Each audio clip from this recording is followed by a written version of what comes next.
বাসবাড়িতে চলে গেলাম বোনদের সাথে মজার মজার খাবার খাবো বলে। হ্যালো এভরিওয়ান, আসসালামু আলাইকুম। কেমন আছেন আপনারা সবাই? অনেকদিন যাবত আপু বলতেছিল যে ভাবি বাসবাড়ির স্যুপটা কিন্তু অনেক বেশি মজার। তো আমিও যেহেতু থাই স্যুপের পাগল আর ঠান্ডার দিন গরম গরম স্যুপটা কিন্তু খাওয়াই যায়, খেলে কিন্তু শরীরটা অনেক বেশি ভালো লাগবে। তাই দেরি না করে তাদের সাথে আমিও চলে গেলাম। আর গিয়েই শুধু থাই স্যুপ খাইনি, থাই স্যুপের সাথে আমরা বারবিকিউ নাগা চিকেন অর্ডার দিয়েছিলাম। প্রতিবারের মতো এবারও বাড়ার দায়িত্বটা ভাবিকেই দিয়েছি। সে তো পুরো হাত মেখে ফেলেছে আমাদের বেড়ে দিতে গিয়ে। আর এটার সাথে সুন্দর 2 রকমের একটা সস দিয়েছিল।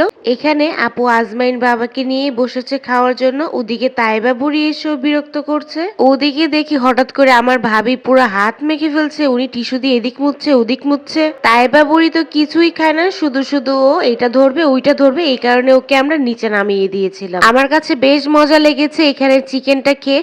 আমরা প্রায় সময় যাই, এখানে নানান ধরনের খাবারই বিক্রি করে তারা। ওনাদের প্রতিটা খাবারই মজা আর প্রতিটা খাবারের মানও খুব ভালো।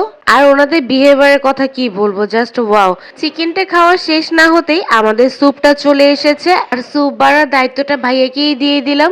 ভাইয়াকে বললাম 4 জনের মাঝে সুন্দর করে স্যুপটা আপনি বেড়ে দেন।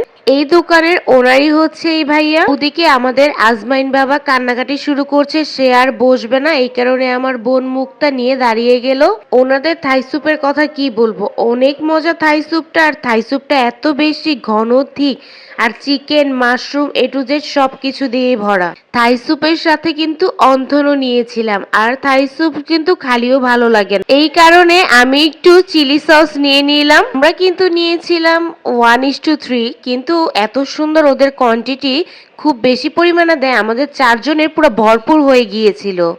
এদিকে আমরা স্যুপ খাওয়াতে ব্যস্ত, আর ওদিকে আমার ভাবি আজমাইন বাবাকে নিয়ে দাঁড়িয়েছে, যেহেতু বাবাটা কান্নাকাটি করতেছে। বাচ্চা কাচ্চা থাকলে এরকমই হয়, কিছু করার নেই, মেয়ে মানুষের জীবনই এটা। আর সবসময় বাচ্চাকেই তো আগে প্রায়োরিটি দিতে হবে, তাই না? এই যে আমি এখানে অন্থন দিয়ে স্যুপটা খাচ্ছিলাম, অন্থন দিয়ে কিন্তু স্যুপটা সেই মজা। ওনাদের দোকানের নামও যেমন বাঁশবাড়ি, ওনাদের দোকানটা সাজাইছেও সেরকম সুন্দর বাঁশ দিয়ে। এদিকে আমার বোনের এখনো চিকেনই খাওয়া হয়নি, দেখেন সে পুরো হাত মেখে ফেলছে বাচ্চাদের মতো, এটা আবার দেখাচ্ছে সে। এদিকে আমার আজমাইন বাবা ঘুমিয়ে যাবে, এই কারণেই ও এরকম কান্নাকাটি করতেছিল। যেহেতু আমার খাওয়া শেষ, এই কারণে আমি ওকে নিয়ে নিলাম ঘুম পাড়ানোর দায়িত্বে। ওদিকে আমার ভাবি খেয়ে নিল। এরপর আমরা বিলটা দিচ্ছিলাম, দিয়ে সবাই মিলে একটু দুষ্টামি করতেছিলাম টাকা হাতে নিয়ে। এত কিছু খেয়েছি, কিন্তু একটা জিনিস আমরা এখনো খাইনি, চা। চা না খেলে আমাদের তো অসম্পূর্ণ রয়ে যাবে সবকিছু। এদিকে আমাদের চাটাও অর্ডার দিয়ে দিলাম। আমরা কিন্তু সবসময় মালের চাটাই খাই, আর মালের চাটা কিন্তু সেই মজা লাগে, একটা স্বরের একটা ভাব থাকে। আর ভাইয়াও খুব সুন্দর করে মাটির কাপের মধ্যে চাটা তৈরি করছিল। চাটা খেতে যেমন মজা, চাটা দেখতেও আরো বেশি লোভনীয় করার জন্য উপরে কিন্তু ভাইয়া চকলেট সিরাম দিয়ে সুন্দর করে একটি ডেকোরেশন করে দেয়। দেখতে যেমন সুন্দর লাগে, খেতেও কিন্তু আরো বেশি লোভনীয় লাগে। আমার ভিডিওটি এই পর্যন্ত। কি যদি আপনাদের ভালো লেগে থাকে, অবশ্যই বেশি বেশি করে লাইক কমেন্ট শেয়ার করে দিবেন। সবাই ভালো থাকবেন, সবাইকে আল্লাহ হাফেজ।